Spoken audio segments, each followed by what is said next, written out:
Hi friends, welcome back to Reimagining Our Faith. Joseph continues to be our guide and our teacher, and today we're learning from him about times in our lives when life feels like a prison. The key lesson for us has been patience. Patience is hard enough when you're waiting for your coffee to brew, or when the person in front of you has to find the exact change to pay the bill. But patience gets a whole lot harder when life drops you into a personal prison, the kind where you have to pray and trust and believe, but still you wake up the next morning to the exact same situation staring back at you like, hey, still here.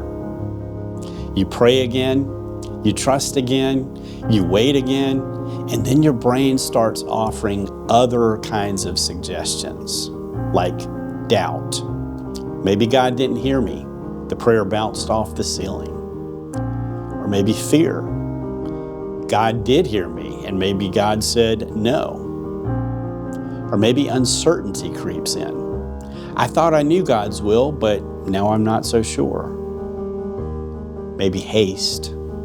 Forget it. I'll just try to fix this myself. How hard can it actually be? Or maybe even presumption. I'll just pretend like everything's already been resolved.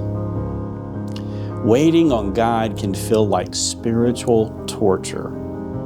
But Scripture keeps nudging us, sometimes gently and sometimes like a holy elbow in the ribs, to wait for the Lord.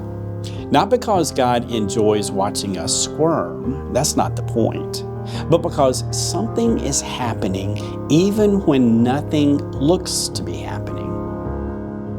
One person wrote about these times saying, God isn't teasing us.